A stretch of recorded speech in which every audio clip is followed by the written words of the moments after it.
everybody, I'm making a wreath today, and I just wanted to kind of show you guys how I go about and how I start to make it.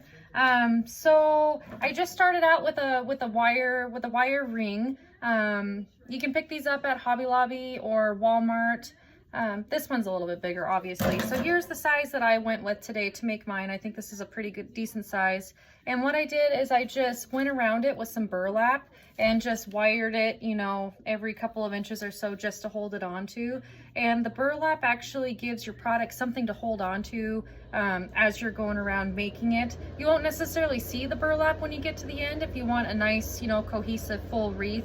If you want the burlap to show, or whatever fabric to show that you're doing, you can do that as well. So what I'm working with today is I've got some Tarwe here. Now it kind of looks like wheat, but apparently it's called Tarwe. I'm not sure. I guess if a farmer knows if it is actually wheat, I don't know. They can correct me on that one. And then I've got some birch twigs. And so I just went through the stem and cut each of them down into smaller workable bits. And so I've got just these little birch twigs here that I've got in a pile. And so what I did is I just made them into little bunches like this. So right now I've got about 6 bunches made that I'm going to start and slowly work my way and build some more. So on this time around, I used clear tape. I used just regular floral tape last time, but you could see it on the inside, and then I had to go through and hot glue to cover up some of the spots that I missed. So it just took more time, but whatever works for you. And so what I'm gonna do is I've got my little bunch here, and right at the tape mark, I'm just gonna line it up with one of the spots where I wired it. And so it takes a little bit of coordination, but place it on there, you know, so it's kind of at an angle. And then I've got spool wire that I use that'll make it easier. I like the gold. A lot of times it comes in like green or silver, but I just like to use gold because gold is pretty. And so I'm just going to take my wire, and right where my thumb is right where the bunch is taped. And I'm just going to start right there and get a nice tight wrap on that. It takes a little bit of coordination here. Sometimes when my fingers aren't working, or you know, you get a split in your finger, those always hurt, and so it hurts to put some pressure on there.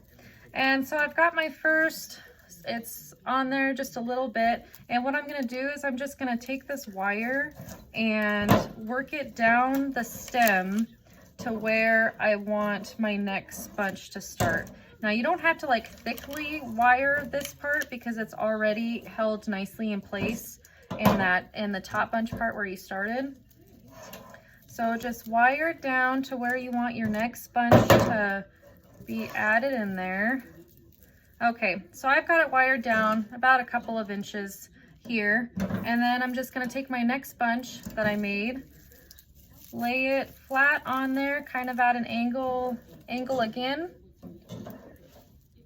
go to the side there, and then I'm just going to start right where that tape mark is, pull it nice and tight and wrap it around there a few times just to get it nice and secure. And then I'll start working my way down the stems again. And if you wanted to do it a little bit looser, you can do that too. And then you can play around with it as you're going, because the wire will give it a little bit of movement. So I'm just kind of pulling this up a little bit, but see how you got the wreath already started? And so when you're making your bunches, you just got to be mindful where you tape it, because obviously where you tape it is, you know, how high and far out it's going to go, and what kind of material that you use also. I made a wreath earlier and I had some eucalyptus that I used, and so it kind of covered in the middle a little bit. This one's not, because all the stems are going to be straight out like this. So here's my next bunch. And with the bunches too, some of the birch is longer, some shorter, some have more Tarwe in them, and some don't. It just kind of, I don't know, you just wing it as you're going, and then it'll all come together in the end. Or it won't. You'll tear the whole thing apart and start again. I've done that too. Sometimes it works out peachy and sometimes it doesn't. So That's the joys of creating your own masterpieces.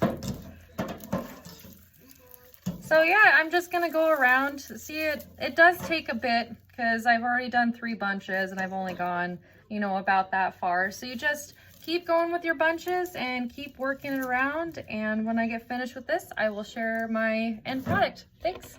All right, I just finished it. So this is what it looks like. I thought it turned out pretty cool. And then the back, let's see. See how it all got kind of tucked in there? I did have to end up super gluing because, or not super gluing, hot gluing, because you could see the wire on like the inside. And so I just took some of the, I just cut the Tarwe into like little tiny pieces and just kind of went around and just glued them around to try to cover up where you could see it. But I think it turned out really cool. So